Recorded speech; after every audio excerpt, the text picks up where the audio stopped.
কোথায় ইমান যায় আমরা অনেকেই জানি না। সাবধান সাবধান, ইমানের ব্যাপারে সতর্কতা। ইমান যদি না থাকে গো, উপায় নাই, উপায় নাই। ইমান যদি থাকে, গুনার কারণে জাহান্নামের আগুনে আল্লাহ জ্বালাবে, একটা সময় জান্নাত পাবেন। ইমান যদি না থাকে, কুকুর বিড়ালের মতো নয়, আমাদের চেয়ে কুকুর বিড়াল অনেক ভালো, তাদের জাহান্নাম নাই। মানুষ চতুষ্পদ জানোয়ারের চেয়ে অনেক নিকৃষ্ট হয়ে যায় যখন ইমান না থাকে। আল্লাহ বলেন অনন্তকাল জাহান্নামের আগুনে জ্বলতে হবে। ইন্না জাহান্নামা কানাত মিরসাদা লিত্তাগিনা মাআবা লাবিসিনা ফিহা আহকাবা লা ইয়াযুকুনা ফিহা বারদান ওয়ালা শারাবা ইল্লা হামিমা ওয়া গাসসাকা জাযাআন ওয়াফাকা। ইন্না জাহান্নামা কানাত মিরসাদা, নিশ্চয়ই জাহান্নাম তোমাদের জন্য, আমাদের জন্য উৎ পেতে বসা। লিত্তাগিনা মাআবা, সীমা লঙ্ঘনকারীদের জন্য জাহান্নাম। লাবিসিনা ফিহা আহকাবা, যুগের পর যুগ অবস্থান করবে। লাবিসিনা ফিহা আহকাবা লা ইয়াযুকুনা ফিহা বারদান ওয়ালা শারাবা, সেখানে তোমাদের জন্য আমাদের জন্য ঠান্ডা কোনো পানির ব্যবস্থা করা হবে না, শরবতের কোনো ব্যবস্থা করা হবে না। ইল্লা হামিমা ওয়া গাসসাকা, রক্ত আর পুজ আর বিষাক্ত পানি জাহান্নামের ভিতরে পান করতে হবে। এরপরে চিৎকার দিয়া বলবে আল্লাহ কি পানি দিলেন, কষ্ট বেড়ে গেল। আল্লাহ জবাব দেয় জাযাআও ওয়াফাকা, বান্দারে তোর কৃত কর্মের পূর্ণফল। দুনিয়া আল্লাহ যারে মনে চায় তারে দেয়। আস্তিকরেও দুনিয়া দেয়, নাস্তিকরেও দুনিয়া দেয়। মানে আল্লাহ মানলেও দুনিয়া দিবে, আল্লাহরে যদি নাও মানেন তাও আল্লাহ দুনিয়া দেয়। দুনিয়ার ক্ষেত্রে তসবিহ পড়ন লাগতো না, দুনিয়ার ক্ষেত্রে মাথা ফাগরি লাগানি লাগতো না। দুনিয়া আল্লাহ যারে মনে চায় তারই দেয়, কিন্তু পরকাল যারে মনে চায় তারে দেয় না। পরকাল পাওয়ার জন্য বাধ্যতামূলক শর্ত আছে। দুনিয়া পাওয়ালে শর্ত লাগে? যারা আল্লাহরে গালি দেয় আর আমরা চেয়ে তিনটা বল আছে, কথা কয় না? আমেরিকা গাড়ি আছে, বাড়ি আছে, কিন্তু গালি দেয় খারে আল্লাহরে। কিন্তু কেন দেয়? আল্লাহ হয় দুনিয়ার কোনো মূল্য আমার কাছে নাই। মরা গুরু যখন মারা যায়, গুরু এটা কই ফালান নিয়া, ওই ময়লার স্তূপে নিয়ে ফালাই দিয়া, ঠিক না? আগে মরা গুরু খাইতো শুকুনে, এমন শুকুন আসেনি? ওই যাদের বয়স 30 এরা ছোটবেলা বলতে পারবে শুকুন দেখছে। আর 15-20 বছরের ফুলা মানুষ যদি শুকুন দেখছে দিলে বুঝবেন হ্যাঁ মিথ্যা কথা বলছে। এরা দুইটা আস্তে আস্তে দুইটা চটপনা দেওয়ার দরকার। মিশাও তা কইলে কেন? কারণ আমরা 30 বছর ভাইরিছে, আমরা কইতে পারি যে ছোটবেলা দেখছি শুকুনে আয়া গুরু খাইছে। এখন আয়া না কেন? মানুষ গুরুর শুকুনের চেয়ে বড় শুকুন হয়ে রয়েছে। শুকুনে মানুষের ডর, মানুষ এখন শুকুনে মানুষটা ডরা, ভয় পায়। কারণ মানুষ মরা গরু শুদ্ধ খায়ালা, গরুর ভিতরে একটা বুরুলি থাকে, এটা শুদ্ধ মানুষ খায়ালা। শুকুনে চিন্তা করছে যে লাভ নাই। আগে আমরা যেটি খাইতাম এটি মানুষে খায়, তার গিয়ে কি দরকার? তো মরা গরু যখন মারা যায় মালিকের কাছে এটার আর কোনো মূল্য থাকেনি, শেষ, মূল্য শেষ। তখন এটারে ফালাই দিলে এক সাইডে দা কুকুরে খাইতেছে, এক সাইডে দা শিয়ালে খাইতেছে, এক সাইডে দা শুকুনে খাইতেছে, অন্য সাইডে দা পোকা করে খাইতেছে। মালিকের কোনো বাধা দেয়? হ্যাঁ খাইস না ক, মালিকের এটা কোনো মূল্যই নেই। এই জন্য কে খাইলো, কোন প্রাণী খাইলো, এটা মালিকের দেখার বিষয় না। দুনিয়াটা হলো একটা মরা গরুর মতো, এটারে নাস্তিকেও খায়, আস্তিকেও খায়, আল্লাহ মানলেওয়ালারাও খায়, আল্লাহ না মানলেওয়ালারাও খায়। আল্লাহ বাধা দেয় না, তাই না? কেন? এটা মরা গরুর মতো, খাইতে থাক, খায় ইচ্ছা মতো। কিন্তু পরকাল বড় দামি। পরকাল জিতা গরুর উপরে কেউ খামড় দেয়, আমরা শুদ্ধ খামড় মেরে ধরে রাখবো মালিকে, ঠিক নেই? জিতা গরুর উপরে একটা যুগ ধরলেও এটা টাইনা চিরে, বড় দামি। জান্নাত পরকাল এটা আল্লাহ সবাইরে দিবে না। কাদেরকে দিবে? 1 নম্বর শর্ত, ইল্লাল্লাযীনা আমানু, যারা ঈমান আনবে আল্লাহর উপরে। বলুন 1 নম্বর শর্ত কি? ইল্লাল্লাযীনা আমানু, তোমরা ঈমান আনো আমি আল্লাহর উপর। কোন বেঈমানকে আল্লাহ জান্নাত দিবে না। বলুন জান্নাতে যাওয়ার জন্য 1 নম্বর শর্ত কি? ঈমান। 2 নম্বর শর্ত ওয়ামিলুস সালিহাত, নেক আমল করতে হবে। 1 নম্বর ইমান, 2 নম্বর নেক আমল। ইমান আর আমল লইয়া যদি কবরে যান, গুনার কারণে আগুনে জ্বালাবে পোড়াবে ভিন্ন, কিন্তু একটা সময় উঠাইয়া আবার জান্নাত আল্লাহ ঢুকাবে। কেন? ওই যে জাররা পরিমাণ ইমান আছে, এই জন্য ঢুকাই বাবার জান্নাতে। কিন্তু ইমান যদি না থাকে অনন্তকালের জন্য জাহান্নামের আগুনে জ্বলতেই হবে, জান্নাতের গ্রাণ আর পাওয়া যাবে না। এই জন্য 1 নম্বর শর্ত হইল ইমান। 1 নম্বর শর্ত কি? ইমান আনতে। এখন আপনারা যারা এখানে বই নিছেন সবাই তো বসা, আওয়াজ যাদের কানে যাইতেছে সবাই বুঝু 1 নম্বর শর্ত যদি হয় ইমান, তে আমরা সবাই ইমান আনছি। এখানে যারা বসছে সবাই ইমানদার না বেঈমান? সব ইমানের দাবি লইয়া বসছে। আমরা তো আল্লাহ কইছে 1 নম্বর শর্ত ইমান আনো, আমরা তো সবাই ইমান আনছি। কিন্তু প্রশ্নটা হইল, ইমান আনার পরেও আল্লাহ ইমানদারকেই কেন ওয়াজ করে? আল্লাহ ঘুরাইয়া ঘুরাইয়া খালি ইমানদারই বলে। জাহান্নাম থেকে বাঁচার জন্য ইমানদার কি বলে? আল্লাহকে ভয় করার জন্য ইমানদার কি বলে? ইমান আনার কথা ইমানদার কি বলে? অথচ বেঈমানকে আল্লাহ বলে না, ইমানদাররে বলে। কিন্তু আমরা তো ইমান আনছি, আনার পরেও কেন বলে ইমান আনো? বোঝা গেল আমাদের ইমানের মধ্যে বেজাল আছে। বেজাল না থাকলে আমরা কই কেন? ইয়া আইয়ুহাল্লাযীনা আমানু কু আনফুসাকুম ওয়া আহলিকুম নারা। এখানে আল্লাহ কয়, হে ইমানদারেরা, জাহান্নামের আগুন থেকে বাঁচো এবং তোমার পরিবার আহালকেও বাঁচাও। কেন কোনো বেঈমানরে কইছে না ইমানদাররে কইছে? ইমান, আমরা তো ইমান আনছি, জাহান্নাম থেকে বাঁচার কথা কয় কেন? বোঝা গেল বেজাল আছে। ইয়া আইয়ুহাল্লাযীনা আমানুত্তাকুল্লাহা হাক্কা তুকাতিহ, হে ইমানদারেরা, আমি আল্লাহকে ভয় করো, ভয় করার মতো। এই কেন ইমানদারই কয় কথা? এখন ঠিক ঘটনাটা কি? ঘটনা হইল, জ্বর উঠলে পরে একটা বগলের নিচে একটা কলম রাখে, এটা কতক্ষণ রাখার পরে একটা পয়েন্ট ওঠে 102, 103, এটা হয় থার্মোমিটার। এটারে কি কয়? এটা তো জ্বর মাপে। কিন্তু পৃথিবীতে ইমান মাপার কোনো থার্মোমিটার নেই, আসেনি?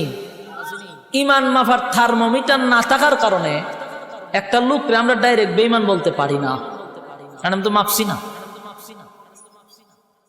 ইমান মাপার থার্মোমিটার না থাকার কারণে সুৎকুর, বিশ্ববিখ্যাত সুৎকুর, গোটা পৃথিবীর গবেষকরা বাড়ি চালান দিছে, দিয়া বাড়ি করে আনছে যে বিশ্বের মধ্যে সবচেয়ে বড় সুৎকুর কোন জায়গাতে আছে। বাড়ি চালান দিয়া যখন ছেড়ে দিছে, এটা বাড়ি বাংলাদেশে ঢুকছে। টাইন্না বাই করছে ডক্টর ইউনূসরে। গোটা পৃথিবীতে ডক্টর ইউনূসরে 1 নম্বরে চিনে যে উনি বিশ্ববিখ্যাত সুৎখুর। এই বাড়ি চালান দা বাইর করছে। এরপরে কয়, আমরা যত বড় সুৎখুর বাংলাদেশে বইছেন আমরা তো জানি না, আইন আমরা একটা পুরস্কার দিছে, সেরা পুরস্কার দিল নোবেল পুরস্কার। সফল সুৎখুর সে, গোটা বিশ্বের মধ্যে তারে এখন মডেল মনে করে। এমন বিশ্ববিখ্যাত সুৎখুর ডক্টর ইউনূসরে যদি আপনি বলেন যে স্যার আপনি ইমানদার না বেঈমান, কি বলবে? বলবে আমি ফাক্কা ইমানদার।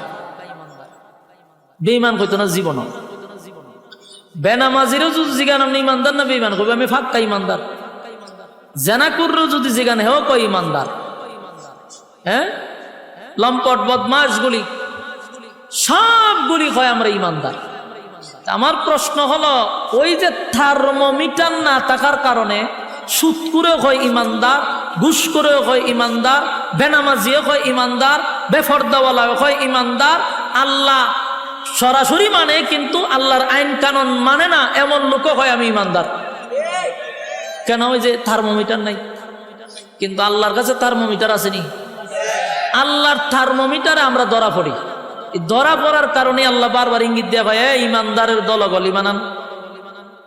আল্লাহ তো জানে আমরা ইমানের মধ্যে গন্ডগোল, এই জন্য আল্লাহ বারবার কোরআনে বলেন ইমানদার ইমানান, কোনো বেঈমান দেখায় না, কারণ এত সিল মারা বেঈমান। কিন্তু তুই তো ইমানদার না, তুই ইমানের বেশ ধরছস। আমার কথা বুঝিনি আপনারা? এটা তো একবার সিল মারা বেঈমান। আর ইমানদারের মধ্যে যে বেঈমান এ বইয়ে রইছে, এ ধরছে ইমানের বেশ, কিন্তু ভিতরে ইমান নাই।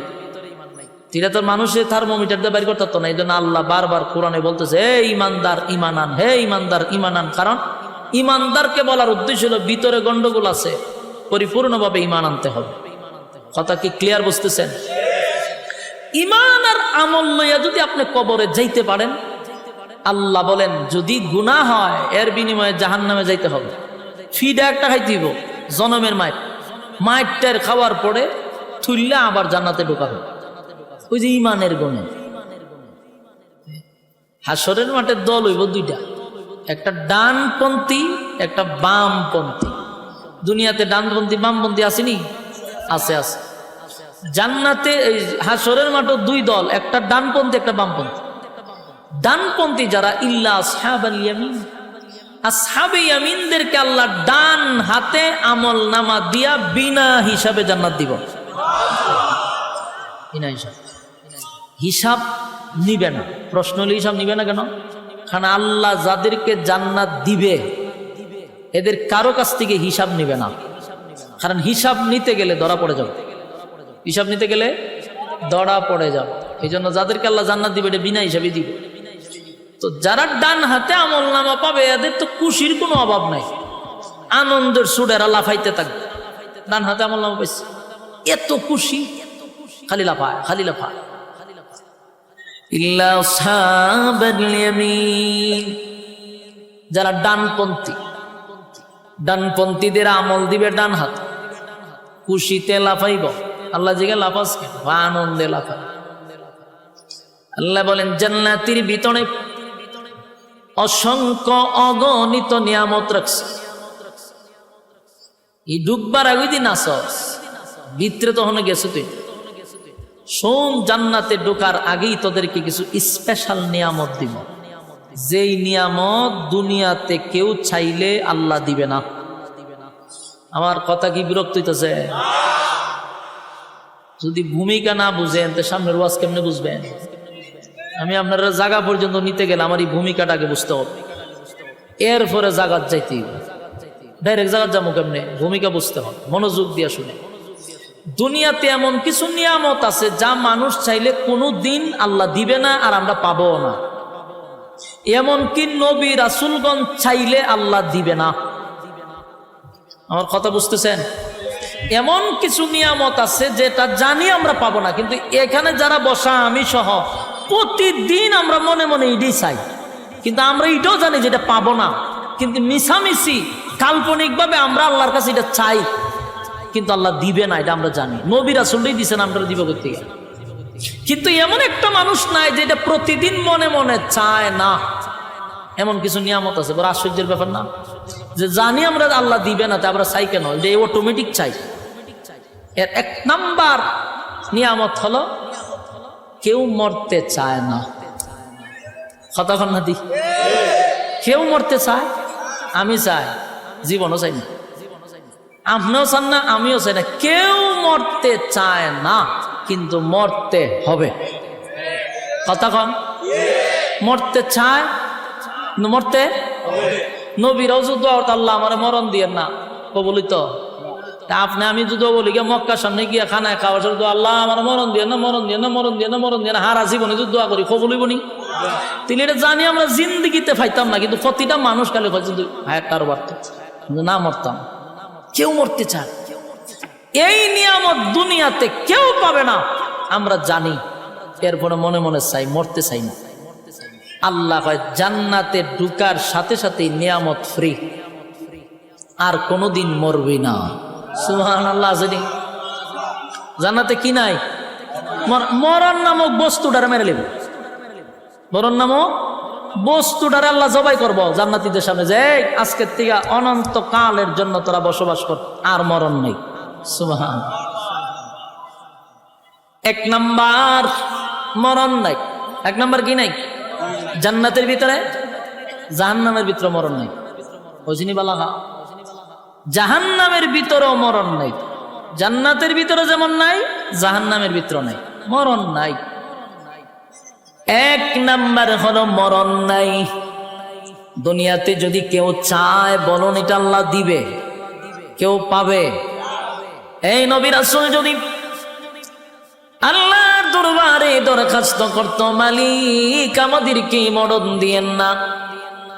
দোয়া কি কবুল হইত? কুল্লু নাফসিন যায়িকাতুল মাউত, প্রত্যেকটা প্রাণী তার মৃত্যুর স্বাদ গ্রহণ করতেই হবে। তাহলে দোয়া কবুল হবে। এক নাম্বার হলো মরণ নাই, মরণ নাই, মরণ নাই। দুনিয়াতে আমরা চাইবো কিন্তু পাবো না। দুনিয়া হলো আফসোসের জায়গা। দুনিয়া কিসের জায়গা? দুনিয়া আফসোসের জায়গা। দুনিয়া আফসোসের জায়গা। দুনিয়ায় মানুষ শুধু আফসোস করবে। জান্নাত আফসোসের জায়গা নয়। আল্লাহ বলেন এক নাম্বার হলো দুনিয়াতে কেউ মরতে চায় না রে, কিন্তু মরতে হবে, মরতে হবে। জান্নাতের ভিতরে ঢোকার সাথে সাথে আর কোনোদিন মরবি না। কয় নাম্বার? আত গণ্যেন যে কোনটা কোনটা আপনার সান, এটা যে ফাইতেন না, আত গণেন। এক নাম্বার মরণ নাই। দুই নাম্বার হলো পৃথিবীর কোন মানুষ বৃদ্ধ হতে চায় না। আপনারা ঠিকই বোঝা যায় আপনারা সবাই বৃদ্ধ হইতে চান। আমি কই ওয়াজ করতাম, এটা কি গুরুস্থান? সেদ বেত নাই। ওই ফাবনার মানুষের মতো। ফাবনার মানুষকে কাককুতানি দিলে 3 দিন পরে হাসি দেয়। আমি আজকে আইছি, আজকে হইতে আইছি জানেন, নাটুর থেকে আইছি কেন প্রোগ্রাম করতাম। গতকালকে নাটুরে প্রোগ্রাম ছিল, ডাইরেক্ট নাটুর থেকে এখানে আইছি। এখানকার মানুষই তো বড় মারাত্মক, কাককুতানি দিলে হাসি দেয় না। আপনারা তো নারায়ণগঞ্জ মানে কি বাংলাদেশের মধ্যে একটা উন্নত মানের একটা জেলা হইল নারায়ণগঞ্জ, এবং আপনারা সচেতন। আপনারা যদি আওয়াজ না দেন তে ভাবনায় যদি গিয়া ওয়াজ করি লাভ হইব? ঠিকানার এখানে সমান লইব কেমনি? একটু কথা কইেন, আমার কথাগুলি আপনি আঙ্গুলো গনেন, মনে মনে দেখেন তো এটি আপনার সাননি। আল্লাহ কইছে এটি চাইলে দুনিয়া দিবে না, কোন কোন জিনিস দিবে না এটা একটু গনেন। এক নাম্বার মরণ নাই, মরণের জন্য যুদ্ধ, এখন আল্লাহ মরণ দিয়েন না, কবুল হইব। 2 নাম্বার কেউ বৃদ্ধ হইতো চায়, আপনারা চান? সাদা দাড়ি লইয়া সেলুন ঢুকে আইবার সময় খালা হইয়া বাইরা বাস্ত না। বুড়ারে যদি জিজ্ঞানাও চাচা দাড়ি দিয়ে সাদা আছেন, কালা করছেন কেড়ে, নাইলে বুড়া দেখা যায়। এই চাচা মিয়ার উদ্দেশ্য সে বুড়া হতে, কিন্তু বুড়া হন লাগবো নি। পৃথিবীর কোন মানুষ বৃদ্ধ হতে চায় না, বৃদ্ধ হতে চায় না। আমিও চাই না, আপনিও চান না, কিন্তু বৃদ্ধ আমাকে হতেই হবে। বার্ধক্যে পৌঁছে যেতে হবে। যদি হায়াত থাকে তাহলে বার্ধক্য পর্যন্ত আপনাকে নিয়ে যাবে। বয়স যত বাড়বে তত চোখের জ্যোতি কমবে, শরীরের শক্তি কমবে, দাঁত গলি লড়াচড়া করবে। বার্ধক্যে আপনাকে পৌঁছাইয়া দিবে। কেউ যদি দোয়া করে, মালিক আমাকে আপনি বৃদ্ধ বানায়েন না, বৃদ্ধ বানায়েন না, দোয়া কি কোনোদিন কবুল হবে? এটি চাইলে পাওয়া যায় না। আল্লাহ বলেন জান্নাতের ভিতরে ওয়াদা দিলাম, বান্দারে ওয়াদা দিলাম। দুনিয়াতে কেউ বৃদ্ধ হতে চায় নাই, কিন্তু বৃদ্ধ হইতে হইল। জান্নাতের ভিতরে একটা লোক বৃদ্ধ হইয়া জান্নাতে ঢুকবে না। প্রত্যেকটা জান্নাতীর বয়স হবে 32 বছর। বুঝিনি আপনারা? 32 তো হবে, কিন্তু 32 থেকে কোনোদিন বয়স 33 হবে না। এটা কারণটা কি? কারণ এটা তো শেষ নাই। জান্নাতের শুরু আছে, শেষ নাই, তো বয়স বাড়তো কেমনে? 32 বয়স। কোনদিন চামড়া ডিল হবে না, চোখের জ্যোতি কমবে না, চেহারার গ্লেজ নষ্ট হবে না। জান্নাতের ভিতরে আমার মালিক বলেন, ঈমান আর আমল লইয়া যদি কেউ কবরে যাস, ওয়াদা দিলাম আর কোনদিন বৃদ্ধ হবি না। পৃথিবীর কোন মানুষ বৃদ্ধ হতে চায় না গো, কেউ বৃদ্ধ হতে চায় না, কেউ বৃদ্ধ হতে চায় না। কিন্তু এই আশা তো দুনিয়ায় পূর্ণ হবে না। দুনিয়া আফসোসের জায়গা, দুনিয়া আফসোসের জায়গা, জান্নাত আফসোসের জায়গা নয়। আল্লাহ বলেন জান্নাতের ভিতরে টাটকা যুবক বানায়া দিব রে, কমপক্ষে 32। অনেকগুলা রাওয়ায়াত আসছে 32 আসছে, 26 আসছে, এরকম ভাবে অনেকগুলা রাওয়ায়াত। সর্বনিম্ন ধরেন 32 বছর টাটকা যুবক বানায়া জান্নাতের ভিতরে রাখবে। জোরে জোরে কোন সুবহান। এই আফসোস আপনার ভিতরে আসেনি? কথা হয় না। কেউ বৃদ্ধ হতে চায় না, কিন্তু আফসোস দুনিয়ায় পড়া হবে না। দুনিয়া আফসোসের জায়গা। তিন নাম্বার হলো খাটো মানুষ যদি দোয়া করে আল্লাহ আমার লম্বা বানায়া দেন, এটা কবুল হইব নি? খাটো মানুষ লম্বা হয় না, দোয়া করলেও কোনোদিন লম্বা হবে না। অনেকের বডি একটু ভালো চায়, সবাই ভালো একটা ফিগার চায়, ঠিক নেই? না আমার শরীর, আমি সুফাত বলে আমার অর্ধেক খালি থাকে, আল্লাহ জানে কেরে শুরুর থেকে অনপুর একজন মানুষ আমি যদি দিয়ে চাপি একজন মানুষ বসতে পারবো। অথচ আমি বয়ান করি সিজনে না হয়, আমার তো সিজন আন সিজনে সারা বছরই বয়ান করার লাগে। ঘরে ধরেন না 300, 350, 400, 500 প্রোগ্রাম করণ যায়। 500 প্রোগ্রাম যদি করি 500টা প্রোগ্রামের প্রধান বক্তা আমার থাকতে হয়। 3টা ডেলি করলে কোনো না কোনো একটা তো আমি প্রধান বক্তা আছি। আচ্ছা পঞ্চান প্রধান বক্তার যে একটা বয়স একটা ফিগার থাকে, আমার কোনোটা আছে? আমি কোনো ক্যাটাগরিতেই পড়ি না। আমার মাঝে মাঝে নিজেরই শরম লাগে, আমি একটা বক্তা, সাইজ মাইজ কিচ্ছু নাই, শুকনা তো শুকনা, ফাল্লাত মাপলে 60 কেজি হই না কোনো সময়। তা আমার কিন্তু মনে মনে একটা আফসোস আছে, আমার মনে মনে কিতা আছে আপনার মাঝে মাঝে সাইজ একটু মোট হইলে ভালো আছে, এটা কিন্তু আমার মনে মনে একটা আফসোস। কিন্তু মাগার বয়স বাড়তেছে, আফসোস আর পুরা হয় না, এটা দিয়ে কমে, লক্ষণ খুব খারাপ। সবাই একটা ফিগার চায়, ভালো একটা বডি চায়, কথা এখন ঠিক নেই? খাটো মানুষ কোনদিন লম্বা হয়? এবারে হ্যাংলা মানুষ, এটা কি হঠাৎ করে জিম যে করে একটা বডি আছে ফিল্টার, বডি ফিল্টার হয়, এটা কি করা সম্ভব নেই? সবার বডি কি রকম হয়? কেউ দেখা যায় ফ্যাট, শরীর থেকে ফ্যাট লইয়া গেছে আরেক দিকে, কিরকম মানুষ আছে না? আফসোস আছে কিন্তু এটা পায় না। যেমন আমার আফসোস আমি ভাই কথা কেন না দিই, আবার আমার থেকে একটু মুড আছে, হের মনে মনে চিন্তা যে আমি একটু চিকন হইলে ভালো আছে। আমার অনেক বন্ধু বান্ধব আছে, আমি মনে হয় তোর বডিটা আমার হইলে সুফার হক আদায় হইলে তখন করে আমার তোর স্বাস্থ্যটা যদি আমার হইতো, আমি যে কি দোয়া করলাম, আমার যে কি অশান্তি, আমি উঠতে পারি না, বসতে পারি না, দৌড়তে যাইতে পারি না। তখন দেখলাম আমার সব বোনা সে দিয়ে আরেক আফসোস, এ কই কম তো আর আমি কই বাড়ত। মাগার আফসোস ঘুরাইয়া সব জায়গাতে আছে, কারণ দুনিয়াটাই হলো আফসোসের জায়গা। বাস্তব না বাস্তব? আল্লাহ বলেন দুনিয়ার মধ্যে যদি কেউ চায় খাটো মানুষ আল্লাহ আমার লম্বা বানায়া দেন, কোনোদিন দোয়া কবুল হবে না। খাটো মানুষ লম্বা হয় না, স্বাস্থ্যবান লম্বা স্লিম বডি চাইলেই পাওয়া যায় না। কিন্তু আল্লাহ বলেন ঈমান আর আমল লইয়া যদি কবরে আসস বান্দারে, ওয়াদা দিলাম প্রত্যেকটা জান্নাতীর বডি কমপক্ষে 60 হাত লম্বা হবে। কি বুঝেন? 60 হাত লম্বা। এই ব্যান্ডেলটা যতক্ষণ বড়, ততক্ষণ বড় যদি একটা মানুষ একটা খার হয়, বুকটা হতন বড়ইব। এই গান আমার ফ্যাট ম্যাট নাই, একদম ওই যে ফিট আইনা বডি যেটা কয় ফিল্ডার, এরকম বডি অন্তত 60 হাত লম্বা। সুবহানাল্লাহ। এক মাপের, কেউ 1 ইঞ্চি বেশি ছোট এরকম না, 1 মিলের। বুঝিনি আপনারা? 6 হাত। আদম নবীর মতো বডি, আদম আলাইহিস সালাতু ওয়াস সালাম 60 হাত লম্বা, জান্নাতীদের প্রত্যেকের বডি থাকবে 60 হাত লম্বা। তাহলে দুনিয়াতে আফসোস করলেন, কোনোদিন পোড়া হলো না। জান্নাতের ভিতরে আমার মালিক কিন্তু প্রত্যেকটা জান্নাতীর লম্বা প্রায় 60 হাত করে দিবে। সুবহানাল্লাহ। দেখুন তো মনে মনে চিন্তা করে, এগুলো আপনি আমি আফসোস করি কিনা? অনেক সময় চিন্তা করি আর যদি 2 ইঞ্চি লাম বইতাম, হ্যাঁ এরকম অনেকে ভাবে না? এমন সময় আমার বডিটা যদি আর একটু ফিট ফাট হইতো, বড় সড়ো হইতো, আসিনি আফসোস?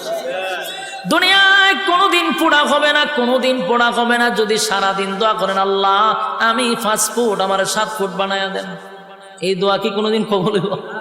আপনারা মাদ্রাসার মুহতামিমরা লইয়া যদি খানায় কাবার সামনে যান, বলে হুজুর আপনারা বাড়া করেন যে খালি দোয়া করবার লাগিয়া, হুজুরে যদি খান দেয় আপনিও খান দেন, দোয়া কবুল হয়ে যাবো গা? কোনোদিন দোয়া কবুল হবে না। আফসোসের জায়গায় থেকে গেল দুনিয়া, আফসোসের জায়গা। জান্নাতের ভিতরে কম পক্ষে 60 হাত লম্বা। সুবহানাল্লাহ। কয়টা গেছে? এত কোন চিন্নি? 3টা গেল। 4 নাম্বার হলো কালো মানুষ কোনোদিন সুন্দর হয় না। কথা হয় না? কালো মানুষ সুন্দর হয়? কেউ যদি ধর আল্লাহ আমি ঘুমাইছি খালো ইয়া সহায় লালটা যেন আমি দেখি আমি দল হয়ে গেছি, এই দোয়া কবুল বলি। কালো মানুষ কোনোদিন সুন্দর হয় না। কালো তো কালো, যদি দোয়া কইরা সুন্দর হইতো রে, তাহলে হাফসি বেলাল আগেই সুন্দর হয়ে যেত। কালো মানুষ কোনোদিন সুন্দর হবে না। আল্লাহ বানাইছে আপনারা যেমন এমনই হবেন, কিন্তু কালো মানুষ যারা তারা সুন্দর দেখলে মনে মনে একটা আফসোস আছে। কপালের গরের কপাল, আমি এক কালার গরের খালা, এরকম অনেকে হয় না। আয়নার সামনে কতক্ষণ পরে পরে যায়, ডাইনের চুল বামে নেয়, বামের চুল ডাইনে নেয়, এতে কেড়ে করে সুন্দর দেখা যেত। কথা কই না দি, এই বুম বাম কেন করে? একবার পিছাতে চায়, একবার সামনেতে চায়, আয়নার সামনে এক লাখ কথা কয়, বুঝায় হের একটু সুন্দর লাগতো, উদ্দেশ্য একটাই সুন্দর লাগতো। কিন্তু তুই চেষ্টা করস, তুই কি খালা মানুষ সুন্দর হইবি নি? এখন বলে ইয়ে বাড়িছে, মেডিসিন বাড়িছে, বিভিন্ন জিনিস মুখো টোকো খালা মাইয়া গুলারে দলা বানায় বানায় বিয়া দিলাইতেছে। আমরা বাড়ির কাছে এক মাইয়ারে বিয়া দিছে, তা আমি ঘুমায় ঘুমায় আমি আলাপ করতে চাই, কেমনি বিয়া দিই হোমা, এটা যে দলা হইছে কেমন হইলো দলা, খালা মানুষ আবার দলা হয় কেন? এটা কিতা জানে মা খাইছে, 1 মাস ধরে মা খাইতেছে, মা খাইয়া এটার দলা বানিয়েছে। আমি ঘটনা তো ঘটবো, কি ঘটবো? আমি কম আল্লাহর উপরে পণ্ডিতি করছে। আল্লাহ বানাইছে এটারে খালা, এটারে বানাইছে বন্দায় দলা। তাহলে এই দলা বেশি দিন নাই, নির্ঘাত দুর্ঘটনা ঘটবে। এটা কইতেছে কিন্তু আমার হোম মিনিস্টারের কাছে 6টা মাস গেছে না, আমার হোম মিনিস্টার কইতেছে আমি আল্লাহর ওলি না কিতা কেরে, হঠাৎ করে আমার বুজুর্গি গিরি কিতা দেখলা, কোন আমরা যে কইসলেন একবার, হেতে আস্তা শরীর অবস্থা খারাপ হয়ে গেছে। কি হয়েছে? হসপিটাল আছে, আস্তা মুখ ফুললা ফসা ধরে লেছে, পরে দিয়া ডাক্তারের রিপোর্ট দিছে স্কিন ক্যান্সার। এটারে কি কয়? Skin cancer. আমার ঘরে আপনি বুঝলেন কিভাবে? আমি কারে এটা বুঝন লাগে না, আক্কল লাগে। আল্লাহ বানাইছে খালা, হে আল্লাহর উপরে তো পণ্ডিতি করছে, এটা তো দুর্ঘটনা ঘটবো, এটা তো আকলই কয়, এটা আকলে কয় না। ক্রিম দিয়া যে সাদা করছে, এটা অ্যাসিড দিয়া মুখ ফুইরা সুন্দর করাইছস, এটা ফুল কি ভালোই বলি, এটা স্কিন ক্যান্সার হবে 100%। বাস্তব না বাস্তব? আল্লাহর উপরে তো পণ্ডিতি করেন, খালা মাইয়া গুলারে দলা বানায় মানে বিয়া দেয়, পরে নি বিপদ। সাবধান, আল্লাহর উপর দিয়ে পণ্ডিতি করা যাবে। খালো যদি সুন্দর হইতো তো বেলাল হয়ে যেত সুন্দর, রাসূলের সাথে থাকতো, রাসূল দোয়া করলে সুন্দর হয়ে যেত গা, কিন্তু খালো সুন্দর হবে। কিন্তু আফসোস থেকেই গেল, ঠিক নেই? কালো মানুষের মনে মনে কত আফসোস, আল্লাহ আমার বানাইলেন কালো। ওই কালো মানুষটা যদি মন খারাপ হয়, মাঝে মধ্যে বেলালের ইতিহাস শুনবেন। বেলাল কিন্তু সাধারণ কোনো কালো ছিল না, হাফসি ছিল। খালা কি অস্তের খালা, হাসি দিলে শুধু দাঁত দেখা যাইত। বেলাল শুধু কালো ছিল না, চেহারার গঠনও সুন্দর ছিল না, ঠোঁটগুলা মোটা মোটা ছিল, তার মানে খুব কুৎসিত ছিল। কিন্তু সেই বেলালের কত দাম জাননি? নবী মেরাজে গিয়া কয়, বেলাল রে, আমি তোর পায়ের আওয়াজ জান্নাতে পাইছি। বেলালের এত দাম, এত দাম, এত দাম। যুবক ভাই, হাবশি বেলালের এত দাম, কিন্তু কালো ছিল, কালো ছিল। কালো বেলাল যদি আজান না দিত রে, সেদিন আর শোবে সাদিক হতো না। বেলাল আজান না দিলে আর সে গিয়া ফসতো না। কালো আছেন, দাম কম না বেশি? সাইড কালো আছেন, এগুলা এদের দাম সবচেয়ে বেশি। লুকমানে হাকিম উনিও কালো ছিল, ওনার দাম অনেক বেশি। তাহলে দুনিয়াতে যারা কালো, তাদের আফসোস আছে না নাই? সুন্দর হতে চায়, সুন্দর হতে চায়, সুন্দর হতে চায়। আল্লাহ কয়, বান্দারে, ঈমান আর আমল লইয়া যদি কবরে আসতে পারস, ওয়াদা দিলাম প্রত্যেকটা জান্নাতীকে আমি ইউসুফ নবীর মতো সুন্দর বানায়া দিব। এই ইউসুফ নবী কত সুন্দর জানো? ইউসুফ নবীর দিকে তাকাইয়া মিশরের মহিলারা আঙ্গুলগুলি কেটে কেটে কেটে জমিনে ফালায়া দিছেন। ইউসুফ নবীর চেহারার দিকে চাইয়া, এই যে চাইছে অন্যদিকে কাটতেছে, চাইয়া চেহারার কি আকর্ষণ! বাবা তাকায়া রয়েছে, ছুরি দিয়া হাত কাটতেছে, চেহারার আকর্ষণ বলতেই পারে। সুবহানাল্লাহ, সুবহানাল্লাহ। এমন সুন্দর চেহারা জান্নাতের ভিতরে প্রত্যেকটা জান্নাতীকে আমার আল্লাহ দিবে। তাহলে জান্নাতের ভিতরে প্রত্যেকের চেহারা থাকবে ইউসুফ নবীর মতো সুন্দর।